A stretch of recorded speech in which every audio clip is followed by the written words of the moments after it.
Okay, so Robert Bloemendahl, can you unmute yourself, please, and ask your question? Hi, Tony. Hi. I'm Robert from the Netherlands. And Right. I was wondering, often you've told during your meetings that the most important thing to happen is not understanding or exchanging views, but it's something energetical. And I was wondering if a same or similar energy is taking place in these video chats also that we're doing right now. Absolutely. It's nobody's energy. I just want to make it clear. This energy I talk about, which is a boundless energy, is nobody's energy. It's not because I'm doing this or you're doing this or anybody's doing. And in fact, the energy I talk about, which is the boundless energy, has nothing to do with any individual at all or anyone. It is just boundless. And within that boundless energy arises a contracted energy as well, which you know about probably, if you've heard my videos. Yes, yes. And really, this is much more to do with something that's energetic rather than it is to do with anything to do with understanding. It's not about understanding anything logically. This is not a linear energy. It's about an openness in which a resonance can arise, a resonance that's beyond the person. This is all about something that's beyond the person. Mm-hmm.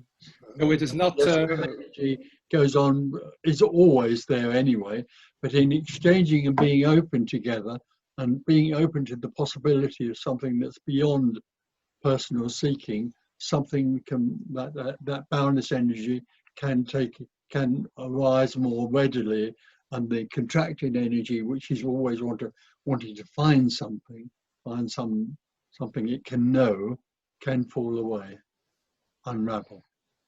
Okay, so yes. Thank you very much. So it is not that being with a group of people with you is more beneficiary for that energy. No, there is nothing that benefits anything. There is only a boundless energy, and in an openness, yes, if there's an openness, then that boundless energy tends to melt the contracted energy away. People feel more relaxed when this is going on because somewhere there's a freedom that's available when people talk together in this open sort of way. But it's also everywhere. It's everywhere there is. You can be waiting for the bus down on the road and it's there as well. So it's not uniquely special for a meeting. Okay, thank you very much. So Johannes, would you like to unmute yourself and ask your question, please? Yes, hello. Hello, Tony. Hello. Thank you for the opportunity to meet you in Zoom today. Okay. Recently, I, the apparent me, have realized how deeply self-centered and egocentric I grew up and was raised as a child. Yes, join the queue. The same applies for me at education at school and university. Unfortunately, even with this knowledge, my self-centered conditioning has not vanished. Now I have the feeling that I've lost many years of my life by being driven by my egocentric attitude. I've been misusing spirituality and meditation to make a profit, trying to become a better person, to be enlightened, instead of confronting myself honestly with my selfishness. Oh.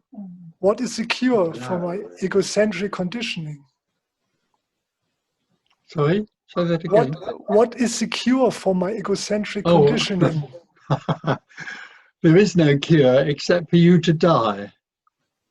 This is all about the death of the apparent individual. That's all it is. It's an energy. Individuality has a contracted energy, and it believes it is real, and it believes that it has free will and choice to do anything it wants, like, for instance, dealing with the problems you've talked with. Well, actually, it doesn't, because the individual is an appearance. It's not real. But the great illusion that the individual has is that I am a real individual. I live in a real story, and I'm talking to another real person over there, and I have a real problem which I've outlined, and I also have the free will and choice to change that, to get rid of what I see as a problem. Well, I've got news for you. There isn't anyone talking to me. I'm no one, you're no one. There's no story, there's no free will, and there's nothing that's in the way of what is already. The idea that we have with somewhere we've wasted our life is ridiculous, because all that's happened is life has been lived. There's not a better way to live life or a worse way to live life. There's just living life. In some way or other, it's possible that the whole idea that you have about not being good enough and so on simply will fall away, but it won't fall away through any sort of reasoning or teaching or any sort of process, as some teachers might tell you it would. It will simply fall away when you die, but not you as a person, not you as a body dying, not that death. It's the death or the end of the illusion that there is anyone there, and that there isn't anybody that can do that. There's no process whereby that can happen. But it seems more and more when people join in this sort of message, or listen to it, or hear it, or share in it, somehow the contracted energy, which creates the sense of being an individual, can simply fall back into, or melt back into, the boundless energy, which is already all there is. So all the feelings that I boost my self-centeredness by misusing spirituality, it's just you're not doing that. There isn't anybody that does that. There isn't any free will or choice. But when the contracted energy arises, there's often the list you've given me can often happen. People are seeking for something, or they might use spirituality for something, or they might think they're wasting their life. All those things you think you've done that are wrong are simply what has happened, and nobody has done them. It's what happens. All there is what happens. There's no choice. There's no free will. There's just what is. So I have not to care about my self-centeredness. It's my destiny. I have to. Well, it's not. No, there is no destiny, and I'm not suggesting you don't care or do care about your ego or whatever it is. I'm suggesting that it is an illusion, just as you are. And when the whole sense of the me or the self or the I falls away, melts away, all of that simply melts away with it, because it's all an illusory story. What you just told me about yourself is an illusory story. It's completely and utterly meaningless. Isn't that amazing? Yes. And all there is what is and is not. This. All there is sitting on a seat listening to somebody speaking. And it doesn't matter really what they say. Okay. Thank you. Okay, thank you. You can always ring me if you want to talk about it. Okay. Thank you. Good. So we have William Kinnear. Perhaps you could ask your question, William. Unmute yourself. Hi, Tony. Hi. It's the first time I've met you, and I'm quite excited because I've watched a lot of your videos on YouTube and I've cried with laughter. And I just love how you've got such a warmth and openness about you. So my question, I'm completely terrified. Oh, don't be. This is totally ordinary. There's nothing special about what's happening here. It's not special. It's ordinary. So my question is that no matter where I am, no matter what I'm doing, there's like an obsessive sort of feeling or voice in my head saying that I need to get somewhere, I need to get something out of this situation, and there's everything always means something, and I'm always thinking I need to get all my needs met. And so coming into this meeting with you, I'm thinking, how do I get what I need, which is to be a me, or you know, for that whole me energy to drop away. And I suppose it's not really a question. No, you never will do it. There isn't anything you can do, and there isn't anything in that sense that needs to happen. But in some way or other, and what you're describing again is the whole dilemma of the me, and that is that directly the self or the I takes form as a tiny child and believes it is real, then it lives in need. The me, the self, the I, is in constant need because it feels it's lost something. So constantly in need to find what it's lost, or it grows up, and what you see is people growing up and they live in, most people in the world live in this dualistic dream, and they are needy. So what you're seeing and what you feel yourself and what you're portraying is someone who is in need. What you're saying now is you need to be free from the problems or the dilemma that you have. And what the response is, there isn't anything that can be done about that. There isn't a process. There isn't an answer that will give you the freedom you want. It simply arises or happens when the whole sense of being an individual, a contracted individual, falls away. And that seems to happen. That seems to be happening more and more with people, because there's, as I said, there's an openness these days to something that's beyond seeking, which is not about understanding something or trying to follow a path. It's an energetic happening. Yeah, and when I'm most of the time in that state of intense need, I really do believe that when I get the thing that I'm obsessed about needing, that it's going to solve the problem. And then when I do get it, it doesn't last for more than 5 minutes. And on the times throughout, I don't know, maybe the last 5 or 10 years, there's been occasional glimpses for a couple of hours of wholeness. And I didn't know what that was until I started listening to you and also Jim. When there's been the occasional glimpses and there's just been no sense of any need, it's just been like, oh my God, this is what was looked for the whole time. And I had no idea what that was, obviously, until I started listening to you and Jim as well. And I'm trying to make that happen on like a permanent falling away, like how it has for you and other people. But it's your individuality that gets in the way of that most of the time, and then suddenly that whole sense of being someone who simply falls away, and there's a freedom there, but it isn't the freedom that anybody has. It's just a freedom, and there is nothing that can be done about that. It simply is something that seems to happen more and more. And in a way, what's going on here is that the sense of individuality, which is a contracted sense, can simply melt away in that boundless energy. Yeah, when you say there's nothing that can be done about that. No, there's nothing that can be done, because it's got nothing to do with the dualistic world you live in. It's got the dualism is two. There's you and the problem you have, and you are trying to resolve the problem. This doesn't recognize that as being anything other than a completely futile exercise. And what's being said here is that in some way or other, energetically, the whole sense of you, which thinks you have a problem, can suddenly simply collapse. And it's happening more and more. And simply, what to say? There isn't anything that can be learned. That's the way it is. So even, I know you say there's no free will and choice, so I'm not choosing to talk. But there's no one. That's worse. The worst thing is, it's not that there's no free will and choice. It is that there's no one. So obviously, if there's no one, no individual, there isn't any free will and choice anyway.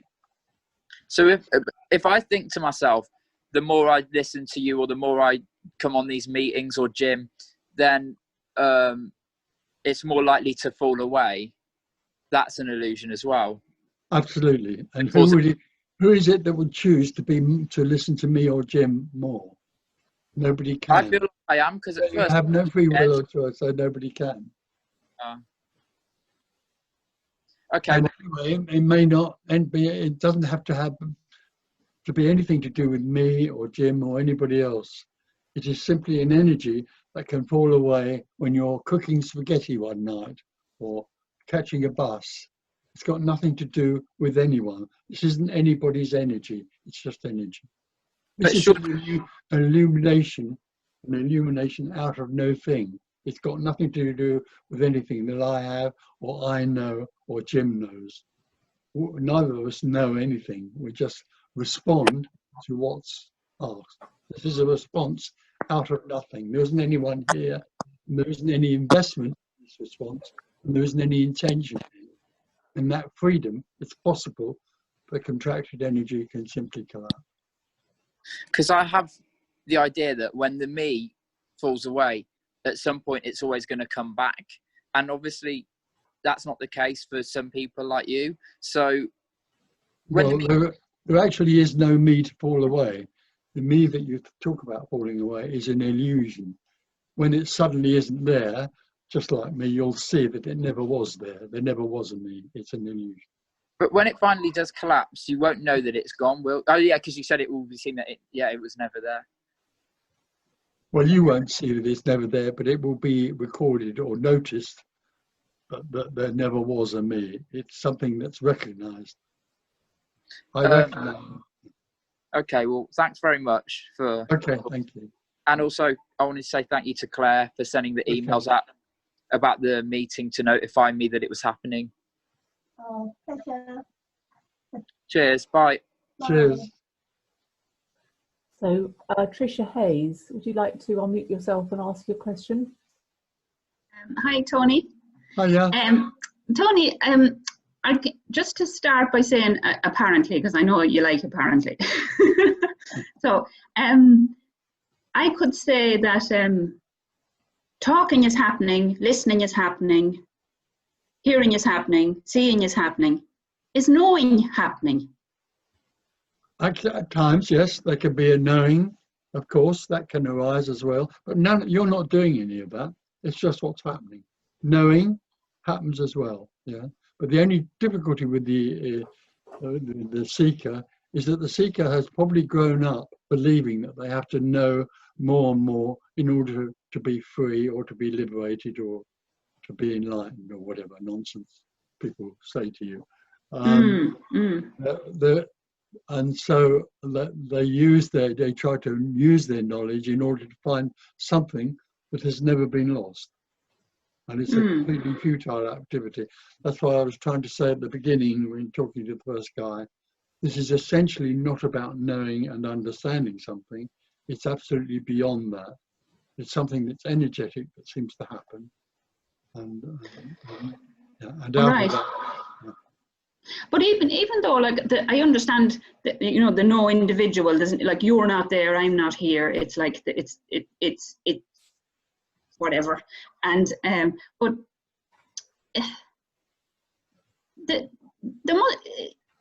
there's enjoyment in talking about it. Is that what this is?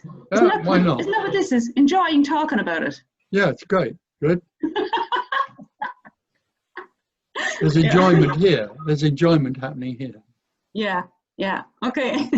Right. Thanks, Tony. Right. It's the joy of unknowing. So, Andreas, would you like to ask your question? Yes, thank you. Hi, Tony. Hi. Hi. Tony, 25 years ago, the product non-duality was not existing. And well, the idea of non-duality may have been around, but it's only seems to have risen in any strong way recently in the last 20 odd years. Yeah. 25. Yeah. You were one of the first, I would say, who spoke about non-duality out of non-duality. Yes, that seems to be so recently, but also there are dozens of people that speak about non-duality and have no idea what it really means. Yeah, that's exactly my question. Now, when I surf on the internet, for example, on YouTube, there are hundreds, if not thousands, of providers of non-duality. Yeah. And my feeling is that this has nothing to do with non-duality, but it is just an attempt to convert the term non-duality and make a business out of it. Because a lot of people are under the impression or the misunderstanding that non-duality is a something, and it must be a state that can be reached through effort or process, and then it can be experienced. non-duality is actually only a word or a term pointing to that which is nothing and everything. It isn't the state that can be reached or not reached. It's just a term pointing to that which can't be known. Everything and nothing, empty fullness.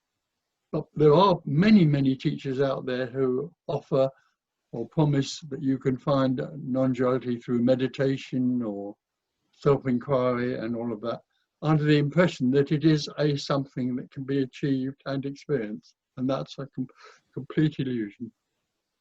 Yeah, so it seems to be duality in the disguise of non-duality.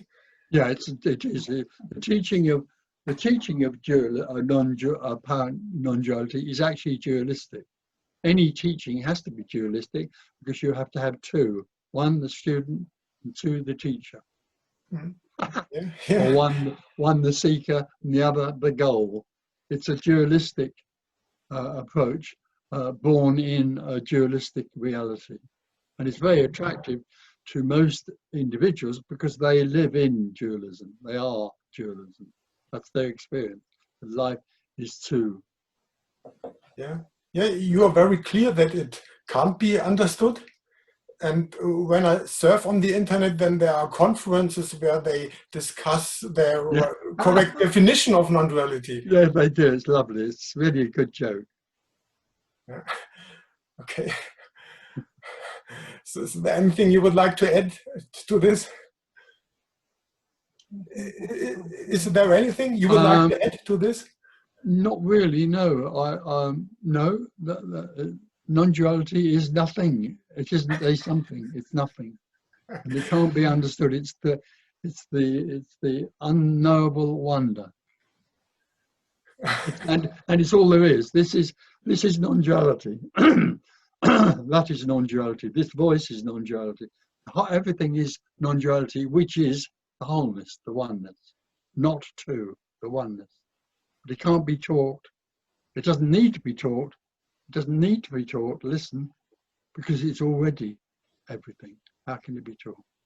It's already everything, including even the doubt that it is everything, including even the seeking of non-duality is also non-duality arising in that form, because non-duality is empty fullness, is everything already, everything and nothing,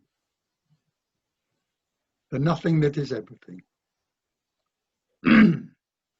Great, thank you so much. Okay, so Megan from Sweden, would you like to ask your question? Has she unmuted or something? Find her, hang on.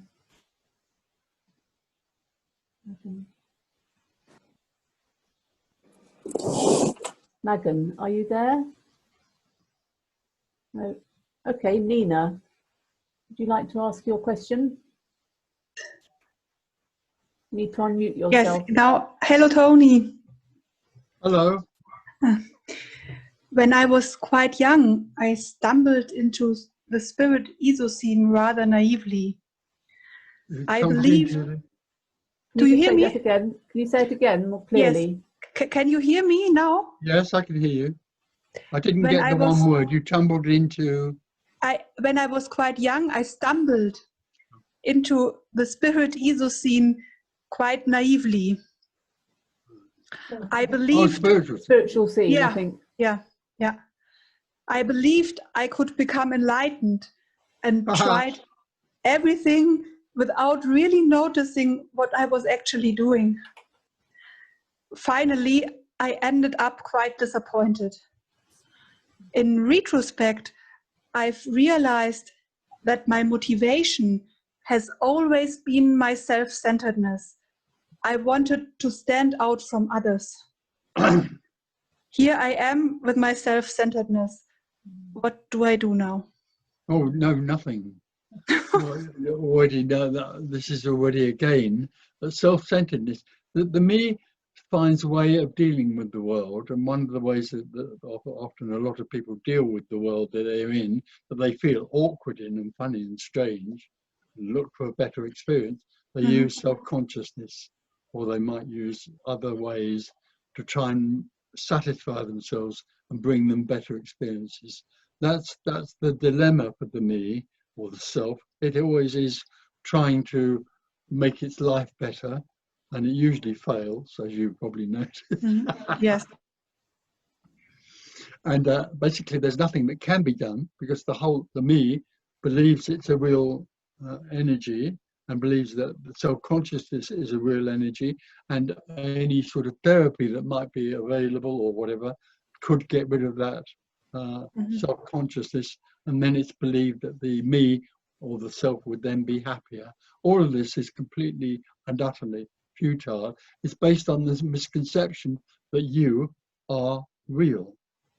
Whereas actually the whole sense of individuality and separation is an illusion, and in some way or other there's nothing that can be done about that illusion, because the illusion of the me lives in duality and would try to use duality to get out of duality. But the me is duality, so it's constantly trying to escape from itself. It never can.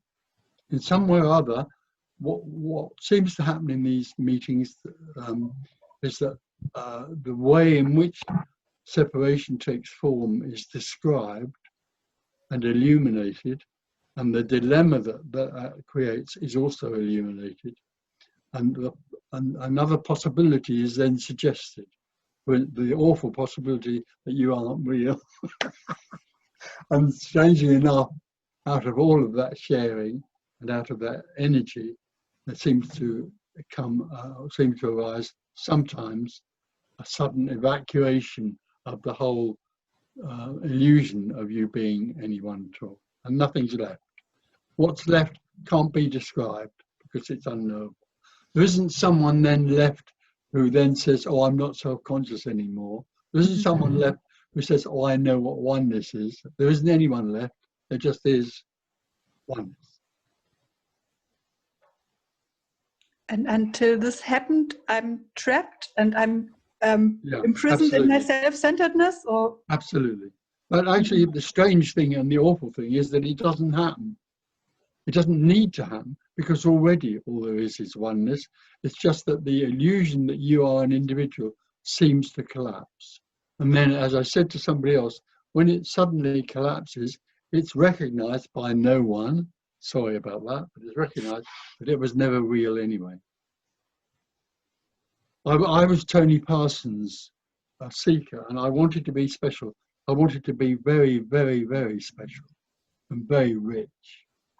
And then the whole thing collapsed, and there was a recognition that it was that the Tony Parsons that I thought was real was never there. It was just an appearance. But there's nothing that can be done about that. Thank you very much. Thank you. Bye. Bye-bye. Okay. So we've got Elena. Elena. Would you like to unmute yourself, Elena? Hello, Tony. Hello. I wanted to ask you about this readiness. Can you speak up, Elena? Yes, yes. Do you hear me now? Yes, that's better. I wanted to ask you about this readiness. Oh, readiness. Because as me is concerned here, the readiness you're talking about, it's quite impossible. It's nobody's readiness. It isn't a person that's ready. The person, the individual, is not ready, doesn't want to hear this message ever, ever, ever. But something else is there that's open to this. Because maybe it's stupid, but a question arises in me these days. In the end, it's really about the energy. Yeah, totally. It's contracted and then apparently. But this energy remaining and unknowable, it's still something. No, it's not anything. There isn't anything. No, actually, there is only nothing. Everything is no thing. There is only nothing. Nothing's happening at all. It so happens that nothing is also everything. So everything that seems to be happening is simply nothing appearing to happen. And it has no meaning or purpose of any kind at all. So whatever you're worried about, readiness happening or not happening, don't worry about it. It's just what there is. You have to take my word for it. Because it simply is happening. One day you'll ring me up and say, okay, yeah, I get you now. There isn't anything happening, and it's happened. And when it's happened, I suddenly realize there's nothing happening. But all the time you're me, all the time you sense that you're real, you also think you are happening. You are a real person that is happening. because last time when I spoke with you, everything just disappeared. I was so natural, nothing was missing. I wasn't there actually.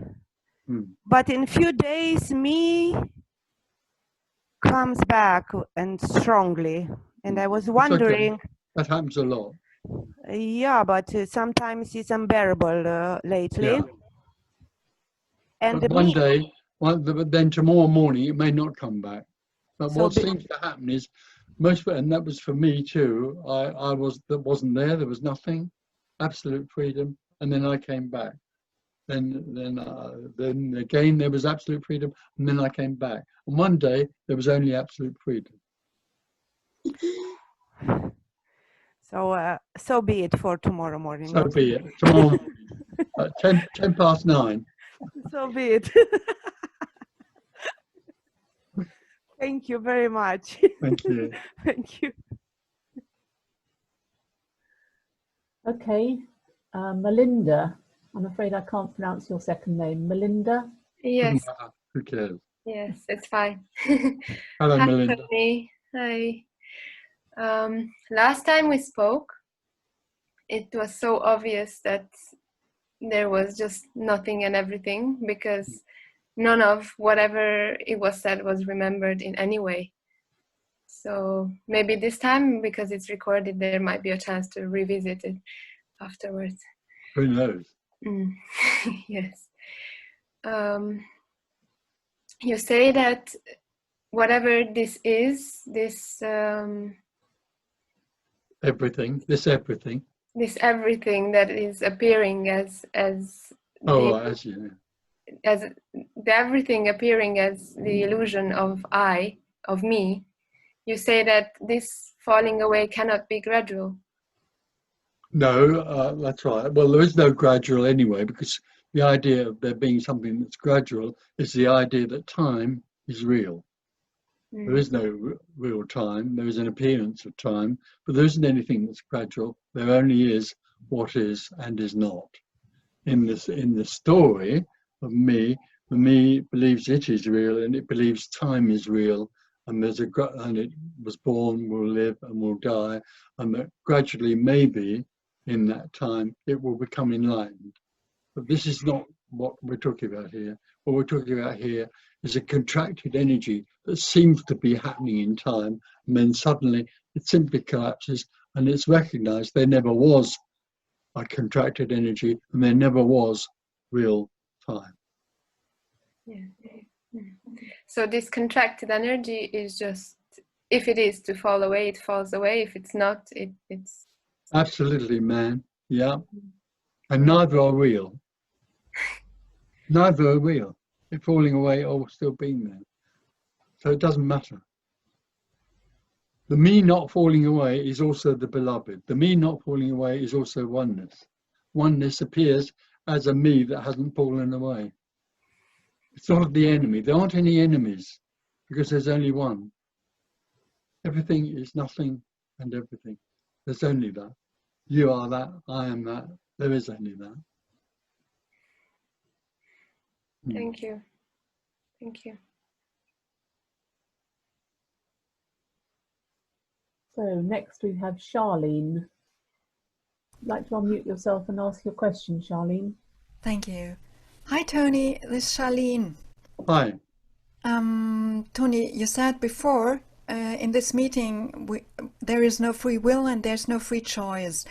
Because And there's no one, yeah. yeah. And there are a lot of people on YouTube and on the internet trying to marketing your initial information, non-duality. Of course, they are dual and they try to sell a product that is also non-dual, called non-duality. Oh. As you explained, there is no No, it's non-duality. everything. It's everything. So how do you sell everything? Yeah. But you also say there is no free will and free choice. Doesn't that mean that these guys also have no free will and free choice? So they are driven to do what they Absolutely. are doing, even if it is right or wrong or whatever. Well, there is no right or wrong, but they are selling non-duality is what's happening. Hmm. And they are driven to act that way. Yeah, And but they're not doing it. It's what's happening. There isn't anybody doing anything. hmm okay. All there is what's happening, apparently happening. So And there isn't anything that's right or wrong because everything is one, everything is whole and perfect.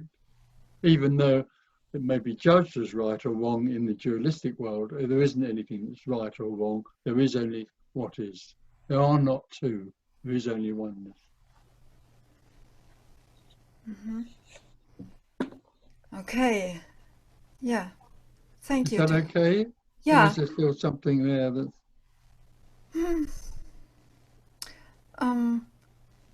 Yeah, sometimes I think it's sad that this intense information and things you are giving to everybody is sold like a you say, I guess, lollipop to everybody, and they make money out of it. Yeah. Well, that's what happens. Except that it's sold through an energy that has an intention. Someone who wants to sell something has the intention to sell it in order to make money. There's nothing right or wrong with that. This is communicated without intention. There's no intention. So just to give away the information, even if they do it on YouTube or the internet, is good for the for spreading the information of. It spreads the information. It spreads the verbal information about this message, but it's spread with intention. So energetically, there's an intent in it. Here, there's no agenda. There's no intent. Yes. It just is. It's coming out of nothing. There isn't anything in the way. Yeah, that's Like the intention to please you so that you come again. I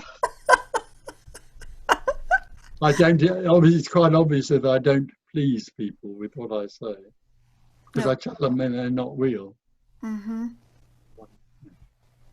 Yeah. Okay. Thank you, Tony. Thank you. Now we've got someone, I'm not quite sure about this, someone called Sri Krishna, who's Oh. put his hand up. So I'm not quite Oh. sure whether you want to ask a question Okay. Well, he can push. or not. If you do want to, please unmute yourself.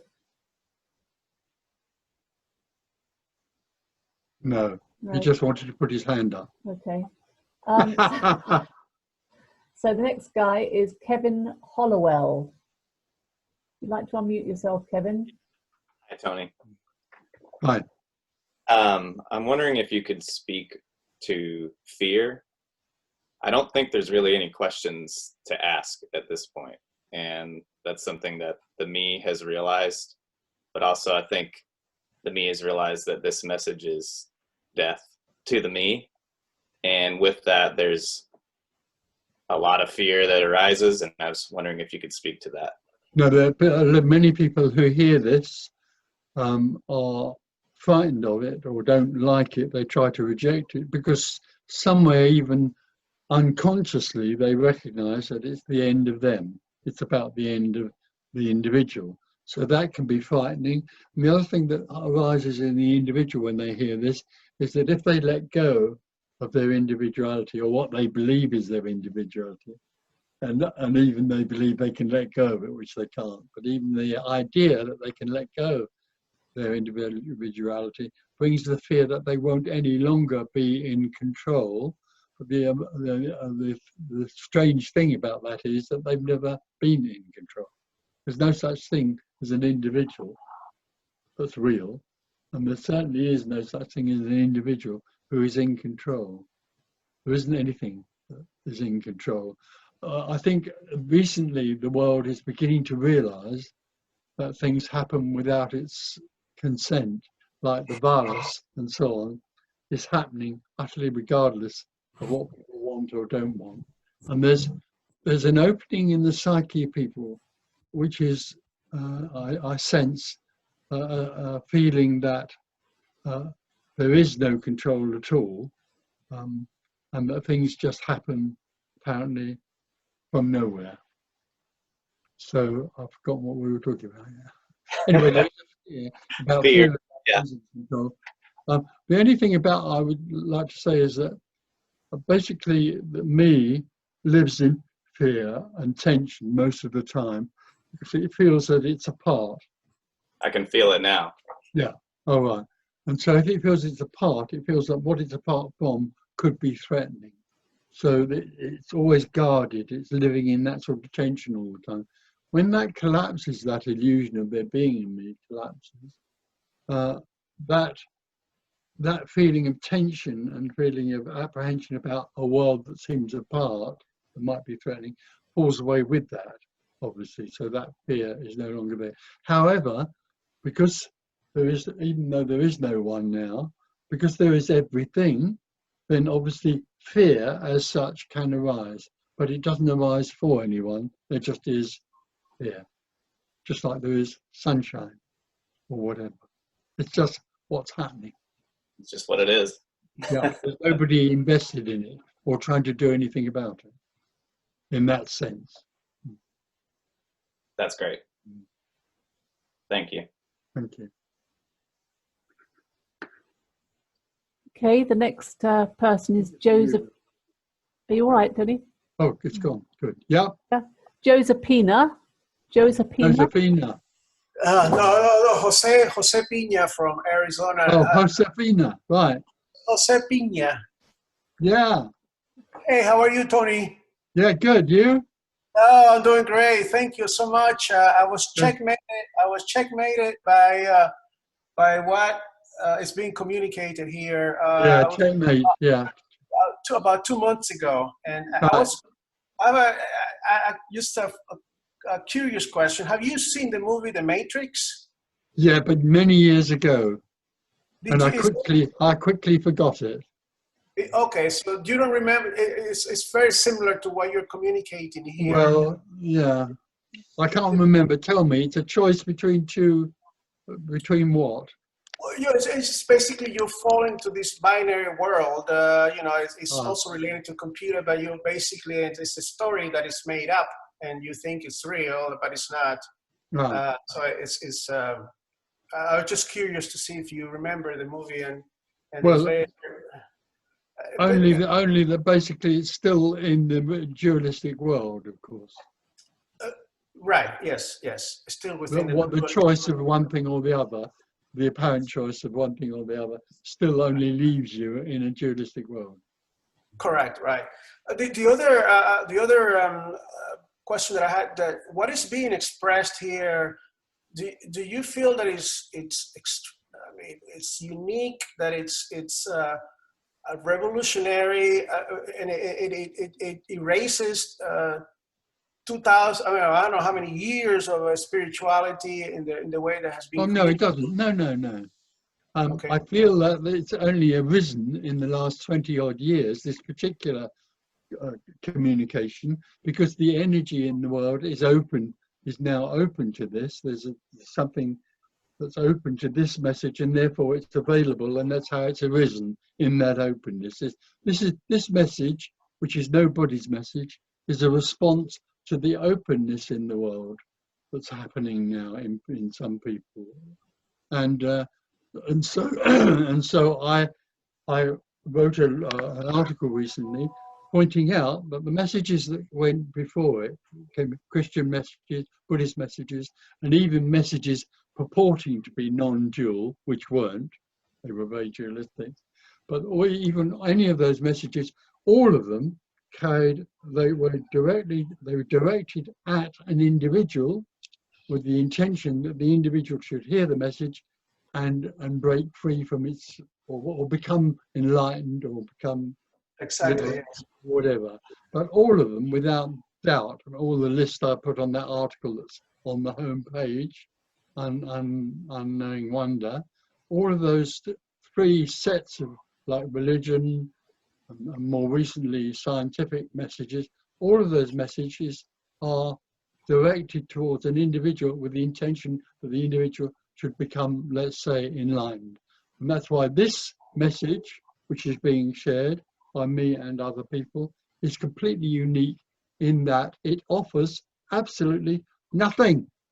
Right. That's what I mean. Yes, it's that's where it's unique. And you say it's over the last 20 years, began by you and other folks? No, not begun by anybody. Just begun because it's begun by people being more open to it. Okay. Thank you, Tony. Thank you. Okay, now for Eric. Would you like to ask your question, Eric? Yes. Hello, Tony. Hi. Hello. I have read the essays on the homepage of the Open Secret, and it says that there is nothing to change, and that all motivation comes from duality. And it is also written that non-duality cannot be achieved at all, and therefore is no need to strive for it. But if this is so, why are there so many offers of non-duality on the internet? This was not the case 20 years ago. No, hold on. There's very few people who are communicating this message. Very few indeed. There are dozens of other people who think non-duality is a something that can be offered to people as a teaching or process, and they can learn to achieve non-duality for themselves and experience it. In fact, these people say you can experience non-duality.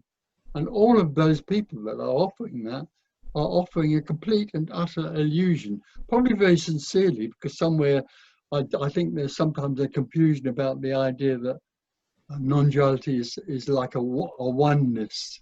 And if you meditate in a certain way, or you do a certain exercise, self-inquiry or something else, that you will achieve and experience oneness. That is a total, and therefore what they're saying is you will experience non-duality, which is a kind of oneness. So that's a total and utter illusion. But it's becoming very popular, and all sorts of people are offering it. And then when they describe non-duality, it's I have to giggle. There we are. I like giggling. Okay. Have those who offer it turned non-duality into a new product? I've written an article on non-duality. It's called Non-Duality, the Myth. It's in the essays. Yes. So that explains how the illusion arises and the nature, or as near as possible, the nature of non-duality, which is simply a term pointing to nothing and everything. The empty fullness, the formless form. Okay. It's pointing to something that can never be attained or known. It can never be attained or known. By me, by the me. Okay. Well, it can never know, not by anyone. It can never be attained or known. It is everything. How is it possible that there is something somewhere that can attain everything? That's an awful lot.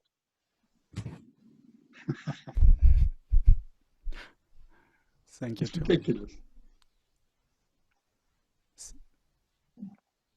Thank you. Thank you. Bye. Bye.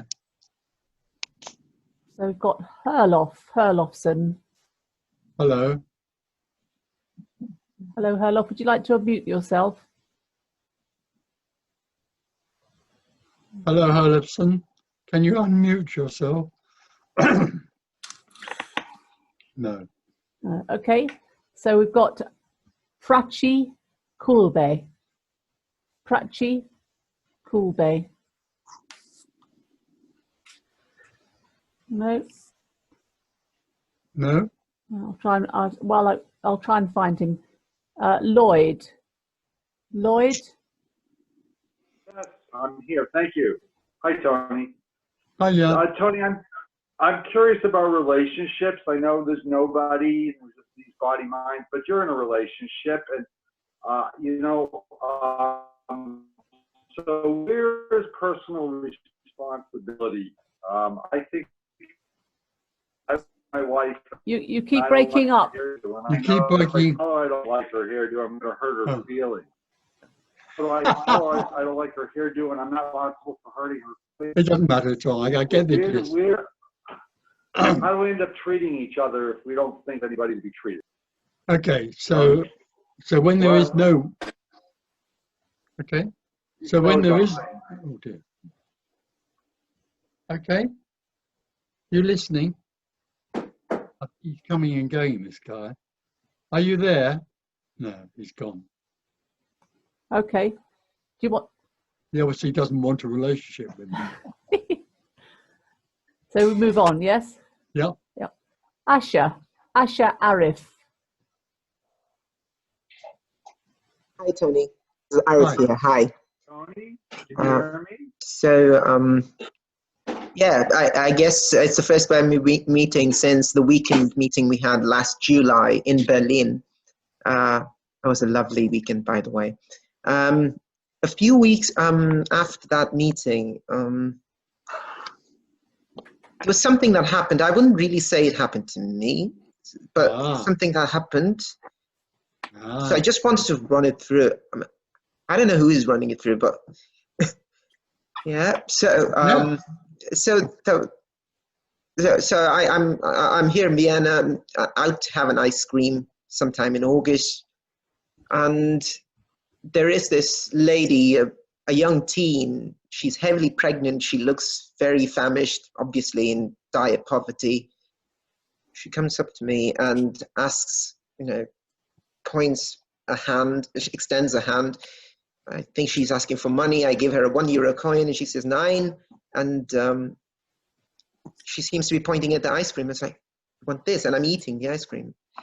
And she says, yes. And from that, I remember up to that point as me and that lady. And from there was this situation of, I don't know how to say that. I could just feel hunger. I could feel a sort of pain. I wouldn't say I felt it. There was just that. There was just hunger. There was a sort of pain. There was a sort of I don't know, it's a constriction kind of thing. Okay. All of that just came in, and I guess I gave her the ice cream anyway. But that was a strange, it was a surreal kind of moment. I mean, there was no separation. That isn't a glimpse. That's just a surreal moment. A glimpse is nothing. It can't be described. It's not anything like that. Yeah, there is a memory, but the difference is I can't really say I did that. I'm translating it, that scenario, and trying to construct it as, okay, I did this, she asked for that. But at that time, it was a strange something. It was just that hunger. There was just a movement. Okay. And so yeah. So is that? I don't know. So you say that? Yeah, what it is. Yeah, that's how I would feel it as. That's what what is. But then it goes off, and then I'm thrown back to this me and that movements again and again. Yeah. That happened for me. Yeah. But there is no one. There's nothing. It's very simple. There's no one. There's nothing. There's just everything. And then I came back. Yeah. So you came back. So what? There's nothing special about it. I do agree, but it's more frequent. I would say, yeah. So there are occasions like that. I wouldn't say, okay, it's me frequently happening to me. that's just not it. That's not right. But it's coming up and down ever since we sort of talked in Berlin in July. And I've been, of course, talking to Jim as well. Jim knows me very well. He's over here in Vienna. Yeah, so is that sort of is that a breakage of sorts? Is that? I don't know. I can't say what it is. It feels like it feels like a sort of extreme story that's still a story, but it's a strange story.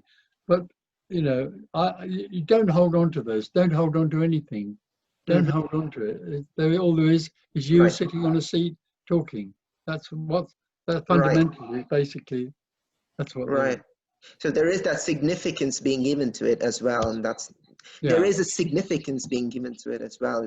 Yeah. Yeah, I think the trouble with me is it likes significant things, but there's nothing that's significant. Right. There's nothing that's important. It just is what is. It's very simple and very ordinary. Right. It's just that what apparently seems out of the ordinary seems to be caught on, and oh, this must be special. Yeah, that's what you're attracted to. It feels like. Yeah. And following on from that, there are. What about like what people say, being in the zone, as in sports, or say, like what happens when you're sort of, I don't know, in my personal case, when you're solving a problem, or in moments when you like a piece of music just comes down, you don't know where it's not to me as such, it's just there. Are these also just just glimpses? Stories? Yeah, well, no, there can be glimpses. You don't have to be there. There can be moments when you're not there, and there just is what's happening. Yeah, happens quite a lot in sport, in art. Yeah. Just making spaghetti. Yeah, it can happen very much like in cooking as well. You're right. Or anything, just going around. I totally understand. Good. Yeah. Thank you very much, Tony. Thank you. Hi to Claire as well. Hopefully get to see you in Munich or something. Thank you. Bye-bye. Thank you. Okay, I've still got Herlof. Are you there now, Herlof? Would you like to ask your question? Yes, thank you. Hello, Tony. Herlof from Norway. Okay. Do you think if there was no, if the me had collapsed, do you think is it likely that it would be the urge to start a business, for example? Yes, possibly. Yes. Okay. Yeah. So it's like it's not that all. No, it's not spiritual at all. No, this isn't spiritual. No, this isn't about being good. No. Yeah. So making money and wanting to build a big sandcastle would. Yeah. That could light the Absolutely. But you're not doing any of that. That's what's happening. Of course. Yeah. Thank you. I'm going to go and make some spaghetti now. Good. Apparently. Okay, and Lloyd wants to try again. Hopefully the reception's better. Can you hear me? I can. Hi, Tony. I understand that it's all apparently happening, but I'm still curious. You're in a relationship. I've been married for 45 years, and it seems to me, where is personal responsibility? I say something hurtful and my wife is hurt. I could choose not to say it. Seemingly, I can choose not to say something hurtful. Oh, really? Oh, that's unusual. Well, you're not sitting there naked in front of us right now. Are you disappointed? I can arrange that, but I charge extra. No. So if there is no personal responsibility, does that give the body mind an excuse to do anything? No, it doesn't give it an excuse. When there is no one, there is just what is happening. So obviously, if there is no one, how can there be a responsibility? In the dream world of the me, then there is responsibility and you have to behave in a certain way, if you can or not. But there still is no choice to do that. It's just what's happening. All there is what's happening. But all the time you're a me or a self or an I, you're under the illusion that it's happening because you choose for it to happen. Whereas actually you don't. There's no choice. There's just what's happening. Or not. So do you believe in don't believe in punishing people for doing I don't believe in anything. There's no one here, so there's no belief. There's no one here. You're speaking to no one, so there's no belief. Yeah. There's a certain, so you're not broken open with love. It's not that everybody's the same thing, so you're going to treat everything well because it's all you. Right? No. How do we function as society if everyone has no responsibility? Well, you just when there's no one, there is a functioning in society, but there isn't somebody choosing to do it. You're still confused about the idea that when the me falls away, there's still an I or me choosing to be responsible or not. They're simply, just forget it. Once the illusion of there being someone or separation falls away, there's nothing left. And all that seems to arise is what is happening. There is no one choosing to make anything happen. But doesn't your life go better when you're kind to Claire than not kind to Claire? Kindness. So I'm not in a relationship, but Claire and I live in this house together, and she does whatever she does and I do whatever I do, but there's no choice. And feeling better or feeling worse might arise for no one. And one last question, the issue of no purpose and no meaning, is there any chance that that's a blind spot on your part, that you don't understand the meaning and purpose, and so for you it seems to be no meaning and no purpose? No, it is that when there is no one, well, let's start from the beginning. When after the child is born, the apparent me takes form and thinks it's real. And also what comes along with the me after about a year and a half is the sense of me, I am real, time is real, and I live in a story. I was born, I'm living now, and I will die one day. And that story has a duration of time in which there must be a purpose. That's what most people feel, not everyone. Most people feel that their life has to have a purpose because it's a duration of time in which they can fulfill that purpose, and that purpose has meaning. Now, when there is no one, when that illusion of there being an I with a story and a meaning and a purpose collapses, obviously because there's no one, there's no time, how can there be a purpose? How can there be a meaning or purpose? Life doesn't need a meaning or purpose. That's its beauty. It's completely just life happening. What about the miracle of all these trillions of cells getting together so that you and I can have this conversation? Are you in wonder and awe at that miracle, that this is happening? I know it's all that's happening, but it's amazing that it's happening, right? I'm only in wonder and awe at what is. I'm not in wonder at all, but what is what is wonderful. Whatever that brings, be it this or whatever, is just what it is. I don't go around exploding with wonder and awe. I'd be worn out after a couple of days. Okay.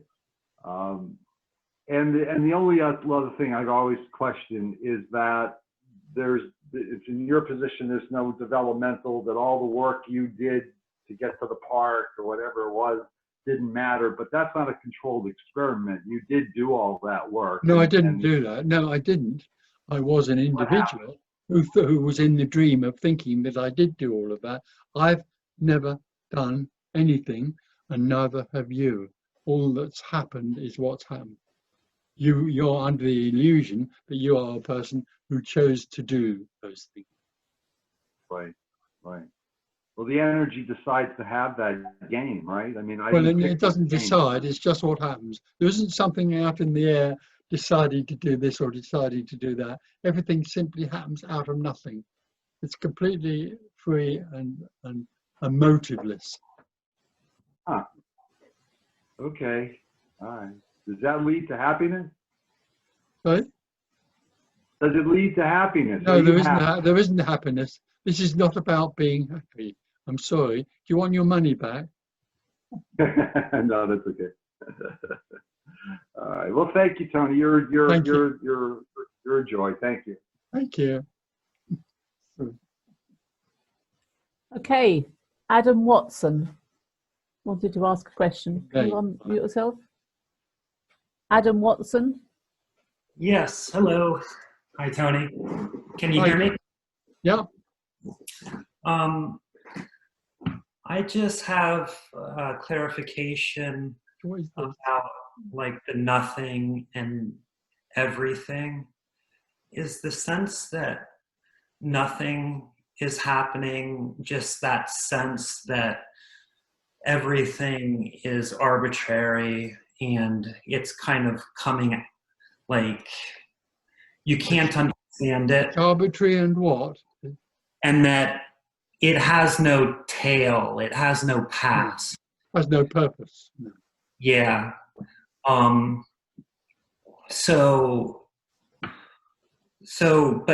So how does one understand this contracted energy? There's nothing to understand. There's nothing Okay. except that I would say, and I've often said it in my introductions, that in some way or other, about 1.5 years after the child is born, a contracted energy seems to enter the body, which brings self-consciousness and self-awareness. Okay. One or the other, but the same thing. And when that arises, then the sense of a self arises, and then the individual is in dualism, and then lives its life mainly in that dualistic wheel. Everything is split into two. I've forgotten what you asked me. What did you ask? Well, my initial question had to do with just the sense that everything is everything hyphen nothing. Yeah. You know, it's nothing is everything. There aren't two. Nothing is everything. And that's what seems to happen. Within that everything arises the sense of there being an individual who think they have free will and choice. And the illusion that things that happen isn't actually also nothing. It occurs when the appearance of things is taken as real. Yeah, that's the illusion. Yeah, so, you know, as I sit here looking at you on the screen, and these words are coming out of my mouth. So that's, nobody's doing that. It's just happening. The computer screen that I'm looking at and the image of your face is an appearance, but it's not real in the sense that this is where I guess I get a little stuck. Okay, so there's nothing that is real. Wherever you can look away from the computer out of the window, and what you see isn't real. It's just an appearance of nothing. What you're looking at outside the window and everything else is nothing appearing as what you're looking at outside the window. Right. And what the illusion is of reality is of it having a separateness, like independent existence, right? So having that felt sense, I guess, that what I'm actually seeing is nothing, is that also the felt sense that it just isn't existing independently, that it's all interconnected, or that it's just a mystery, that it just it is a mystery. Can't be. It's a mystery. What you're looking at is a mystery. Yeah, it can only be named. It can't really be known as such. Yeah. Okay. Okay. Well, you know, I'm starting to get it. Thank you. Thank you. Bye. Bye. Okay, Teresa Byler Ploman. Ooh. Would you like to unmute yourself, Teresa? Ask your question. Hi, Tony. This is Teresa. If everything is energy, is that energy what you consider the beloved or God? No, it's my word. The beloved is one of my favorite words. I shouldn't really use it because beloved has got nothing to do with divine, or certainly nothing to do with God, who is another illusion. Everything is nothing being everything. It simply is an appearance of nothing. Okay, and the other question I had is, so why are we born? I mean, why are we here? There's no reason. No, there's no reason why you're born. There's no reason to anything. Everything is arising without meaning or purpose. Okay. All right, thank you. Okay. Give me a ring if you want to, because that was all rather quick. Okay. Yeah. Thanks. Well, we've got a written question, Tony. Do you want me to read it out? Yes, please. It's from someone called Efre, and it says, "How could it happen that you appeared? That you brought? How could it happen that you appeared? Oh, yeah. It seems that no one has ever said so clearly and simply what you say, and still no one says that. Everyone speaks from duality, from the contradiction that there is someone who can do something. Is your appearance a condition? And in general, the disappearance of the illusion of the existence of I, is that also not conditionality?" I'm not quite sure what's meant. But I don't know what that means. No. But I didn't appear. I am no one. You are no one. There is no one. The illusion that there is a someone who appears is part of the dualistic dream.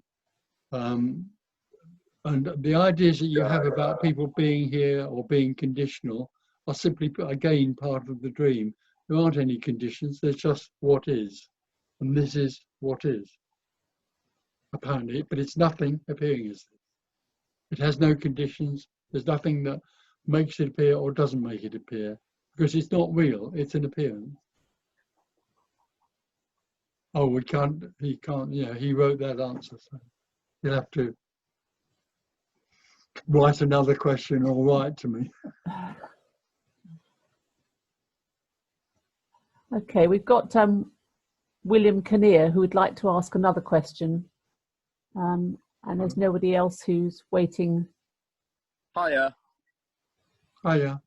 I had another question for you, but then I realised it's not actually going to make a difference to me dropping away, whether I ask it or not. The question I was going to ask is, when I spoke to you the last time, I felt such a loving energy coming from you. And straight away I thought to myself, or it seemed like you're a person, because I'm still in the dualistic reality, you're a person who wants to help other people attain freedom. So I thought, you're a person who wants to help other people to attain freedom, because it's not nice being living in this kind of like a circle. I've seen you describe it as. So if there's no you and there's no one to help, then that is just Tony Parsons, or that body that I see as Tony Parsons, that's just wholeness or nothing, appearing as someone, I don't want to say who's helping other people, but No, it's all right, it's fine. You got it, man. It appears as someone who's got good intentions to help others. No. Can I just be someone who appears? Do I have to have? Anyway, I don't have any good intentions, and I don't intend to help anybody, because as far as I'm concerned, there isn't anybody, and I'm not anybody either. Those ideas, I am someone trying to help somebody else be happy, are all part of the dualistic story. So this body that I think of as me is just wholeness appearing as somebody trying to rid themselves of themselves. Yeah. Absolutely. But I do feel like I'm getting help from you. Oh, that's all right. If you feel that, that's fine. You're not, but that's all right. It doesn't matter. Okay. I'm helping you to. All this is something that illuminates. That's all it does. And it seems out of that illumination, sometimes the idea or the illusion of being someone, the whole illusion of dualism simply seems to collapse. That's all. So if I think that the more I talk to you, the better chance I've got of not being anything, that's just what is thinking that. But who's going to choose to talk to me? I still feel that I'm choosing to ask a question. Okay, well, that's an illusion. What I also wanted to ask was, I really want to meet with you in person at one of the meetings. Obviously, they're suspended now because of COVID.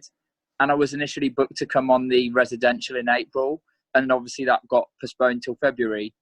But then I decided to ask for my money back because I thought, I don't know what I'll be doing in February, whether I'll be able to make it or not. But now I'm thinking it doesn't matter what's going on in February. This is more important. So is it possible for me to message Sue and get booked onto the residential? Oh, sweet. Yes, of course it is. Yes, of course. We can't guarantee it's going to happen, though. But, well, that's the other thing. Is I think it's better to book without sending money to you. Oh. I'd need to put a deposit, though, surely. Just email me. Just email me. Tony, I do feel so much love towards you. Oh. And I know it's dualistic, but I feel like a giving energy from you. Oh, okay. Fine. So that's okay. Thank you very much. Thank you. Lovely to talk to you. Good. So we've got Frank who'd like to ask a question. Frank, would you like to unmute yourself? Hello, Tony G. Hello. Salutations. Off you go, Frank. Can you hear me okay? Yes, we can. There was a few people in the chat wanted me to ask questions for them, if you're happy to do that. That's okay. Nice clear word. Prachi was asking, I have a sense of I, like a voice in my head. It's just imagination, but it is everything at the same time. It's still not clear. Would you be able to offer some insight on that? Well, the voice in your head is what's happening, and in the dualistic world, it would be experienced as being a real voice that's important to address and deal with in some way or other. When there is no one, it's just what's happening. The voice in the head, which is like a thought, is just another thing that's happening, and there is nothing that identifies with it anymore. So it comes and it goes like everything else. It has no significance. There's nothing that's significant. Everything is the beloved apparently happening. It's oneness apparently happening for no reason at all. Isn't that wonderful? It's a sort of freedom. Well, it is freedom. Beautiful. Gary was asking, is it okay to do anything one desires in the world if no one is really doing it? No, you've got two worlds now. You've got somebody who can do something and choose to do something, which is an illusion. And the other is the idea that if I do it, it's all right because I'm not real. You're contradicting yourself. There isn't anyone, there isn't anybody that does anything, but doing things seem to happen. And they have no meaning or purpose of any kind. And is this message about getting rid of the self? What about it? There isn't anything that can get rid of the self because there is no self to get rid of. So any effort to come here in the hope that the self will go away? Certainly the individual seeker sometimes can do that. It's all utterly futile. It's a futile journey. So we're free. Well, this is free. There is only freedom. To be. There is only freedom. It's not dependent on there not being a self. Sorry? It's not, freedom isn't dependent on there being no self. It's not dependent on that. There is already only freedom, and within freedom arises the illusion of there being a self. But nothing is dependent on anything. Nice. No. Thank you, Tony. Thank you. So we have some other questions. Rajesh, would you like to unmute yourself? Rajesh. Hi, Tony. Hi. I often hear you saying that me hates this message, but me hates this message. Hates, doesn't hears like it. this message. Yeah. Oh, hates it. Yeah, it does. Hates it. Then I'm just wondering. So, what was it that anxiously waiting for this call or a meeting to attend? What is it? Well, usually it's the me or the me thinks it's waiting to join in this meeting so that it can find something, but also it's frightened possibly of what is being communicated because it's about the end of me. It's a mixture. Right. So that's what it often feels. It's a lethal combination of utter frustration and also attractiveness. Yeah, and disappointment. And disappointment add to that. So in that way, even these meetings are also futile for me. Totally futile for everybody. They're a complete waste of time. They're a complete waste of time. As well as attending any other so-called teachers meeting. Now they're very useful because if you go to a teacher's meeting, the teacher will probably promise you some sort of satisfaction in the future. What could be more attractive than that? The only problem with it is that it lasts about 5 minutes. I get it. Yeah, I know. And somehow you already know that it's futile, apart from probably nice bed over there. Yeah. Thank you, Tony. Okay, thanks. Okay, someone called Sindhu. Sindhu. How funny. Sindhu. Hi, Tony. Sindhu. Hi. Hi. So I spoke to you 2 meetings ago, and I told you about the meing and being that was going on. And since then,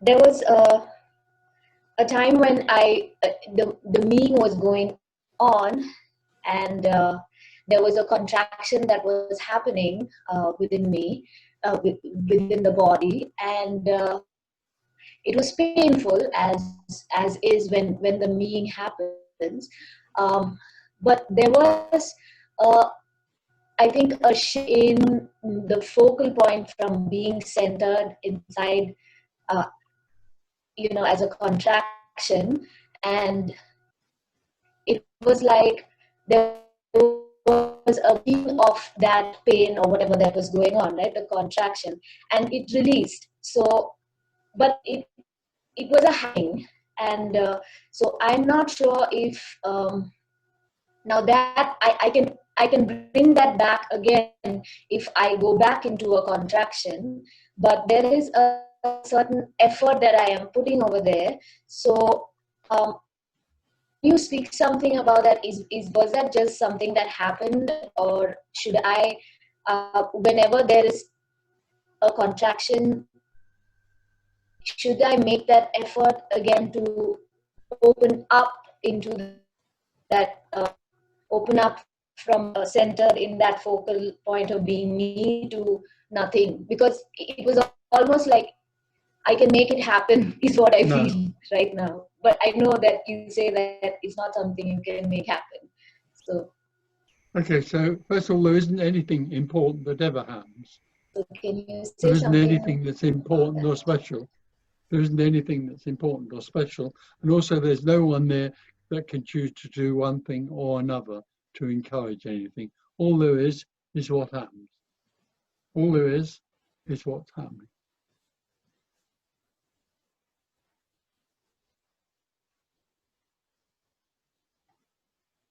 But don't hold on to the idea that there's something important that you might miss if you don't do the right thing. There isn't a right thing to do. There isn't anything to do.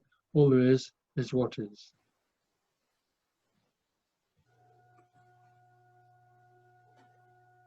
But in that moment, there was a certain relief that,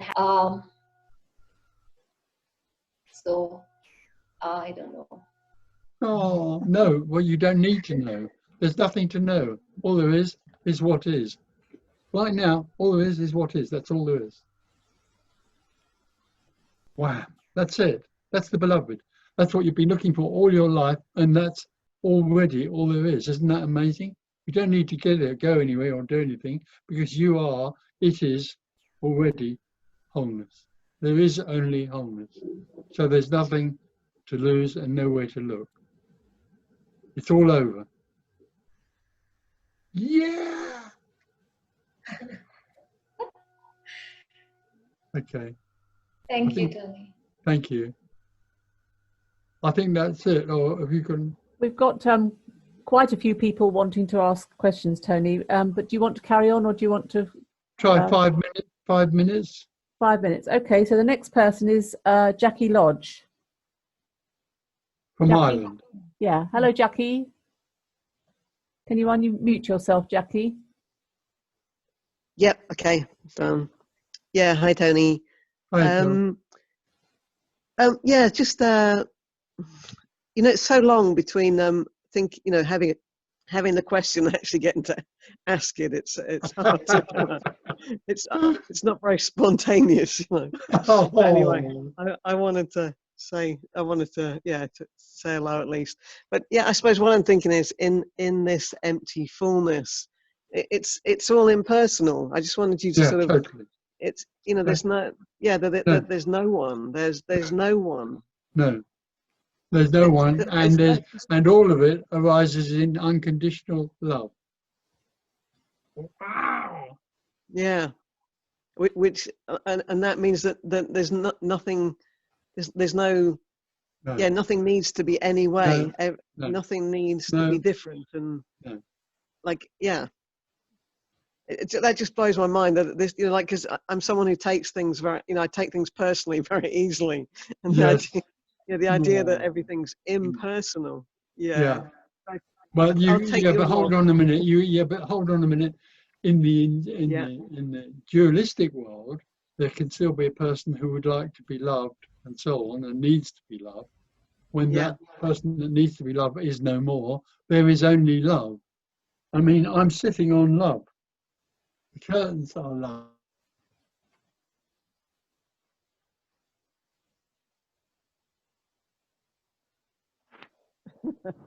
You've been muted. Oh, I can't hear. No. Hi, Claire.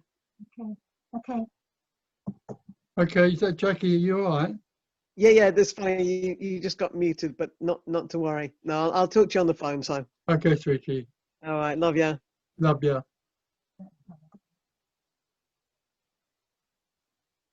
I get the feeling we're not ready. Sue, we can't hear you.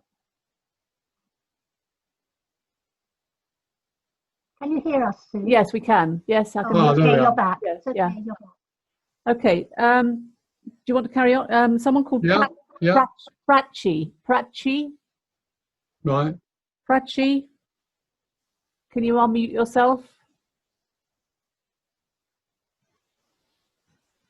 No. No. Okay. Malika.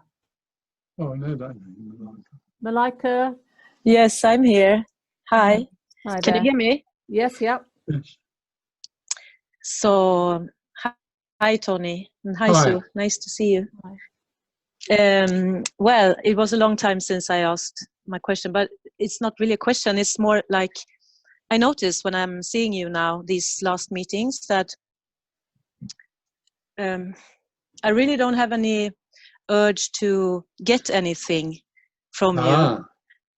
So it's like I'm listening, but it's more like syllables making sentences, and it's just coming in and going out. And I don't make any effort to get anything, and I couldn't if I tried. So it's just more of a pleasant thing to do. So So Okay. I was, and then sometimes my mind says like, but hang on, what are you doing? Are you forgetting what you want now? And now it's never going to happen. And now and then I realized that, well, I'm not in charge here. So, yeah. So I just wanted to. Nobody's in charge. There's just what's happening. Yeah. So it seems like this is what is, and it's what it's. Yeah, what it is. Whatever. Yeah, that's it, man. So. So I just, yeah. Yeah. Great. It's funny. It's yeah. It's Whatever. about something very, very simple. It's very simple. And it's not like I'm not here, because I'm here. I'm dealing. I'm in the middle of my neurosis every second day. So it's not like I'm in a particularly good space. It's just it's not much of a driver somehow. No. Okay. Yeah. Good. So I don't know. That wasn't a question. Did you want a That's question? all right. No, it's Maybe. fine. Yeah, I have a question. Oh, do you still love me? Oh yes, absolutely, absolutely. Cool. Lovely. Thank you so much.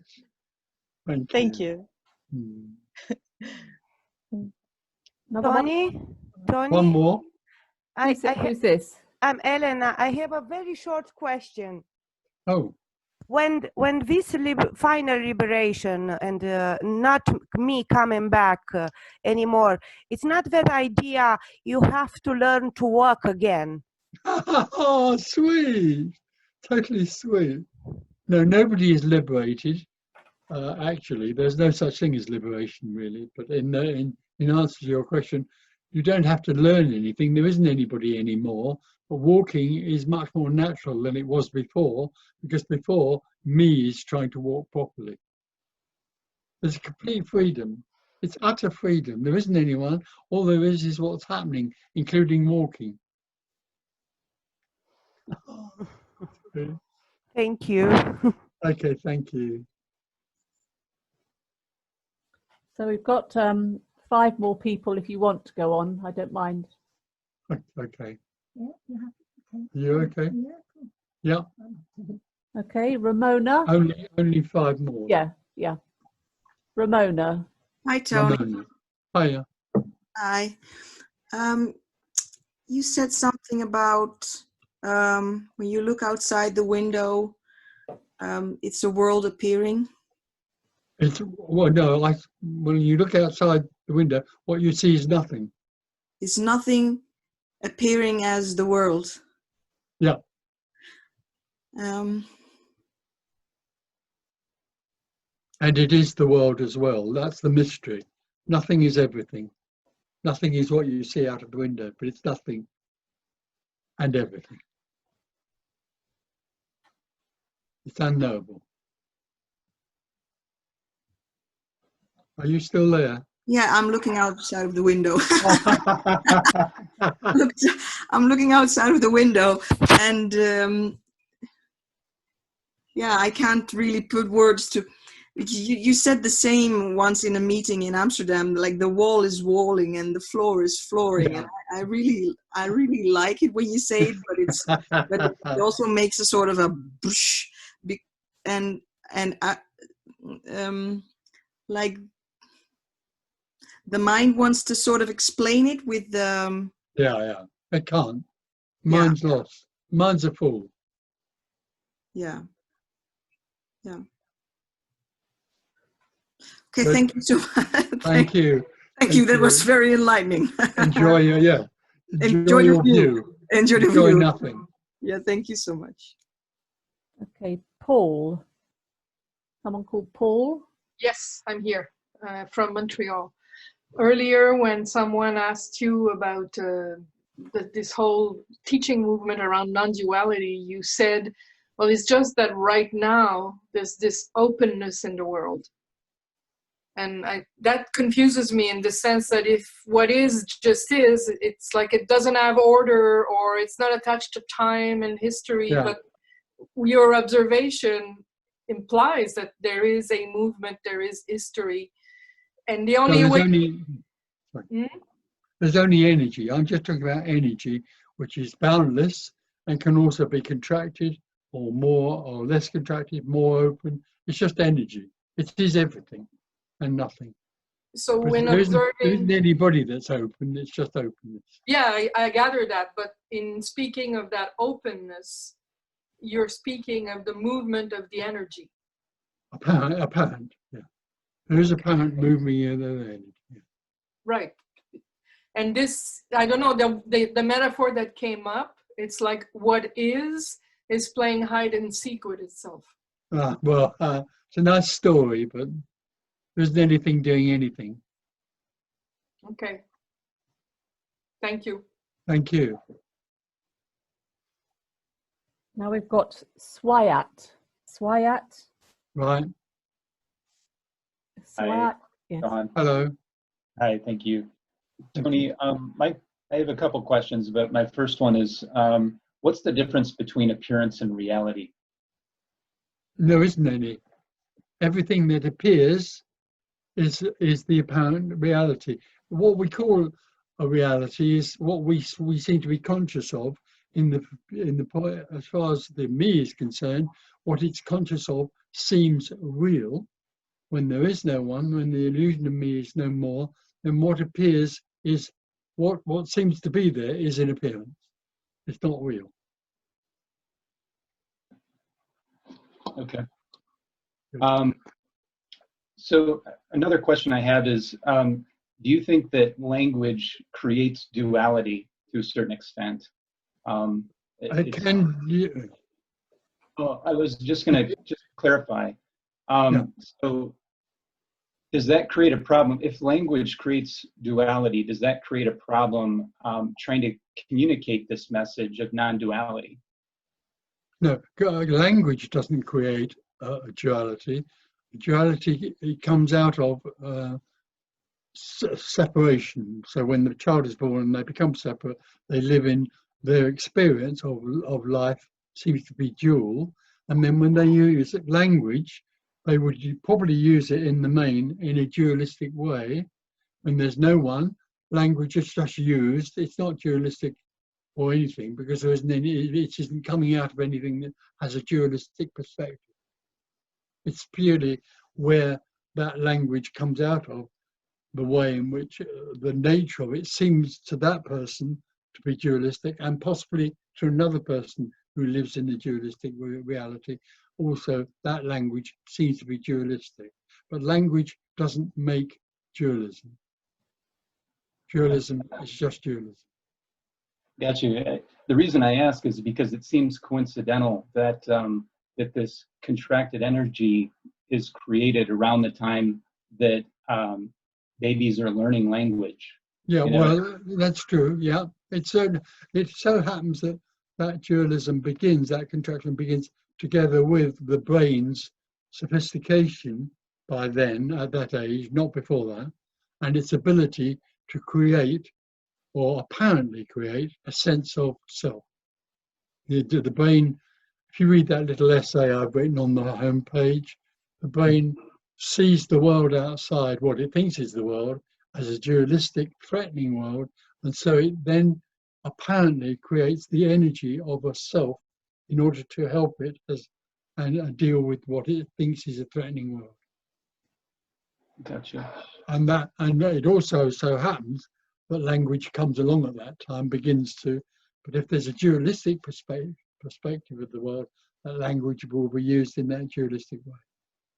Yeah, and language is always dualistic, correct? In the dualistic world, it's dualistic, yeah. In the natural reality, or in the open, boundless energy, it's just language. Gotcha. And I heard you in another meeting on YouTube one time talk about Nietzsche. You had referred to Nietzsche, and I just wondered if you had that. Yes, I wondered if you had read any of his works, and if you found any similarities in his message and the message that you're talking about here. No, none at all. But I have read his work, and it seemed that he moved from being being in a sense very negative about the world and to me destructive, the way he talked about the world. This conversation is not destructive in that sense.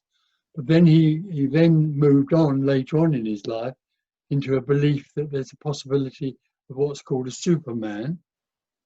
And apparently he was quite an influence in Hitler's life. Not many people know this, but Hitler was very interested in Nisargadatta and the other guy, I've got his name now.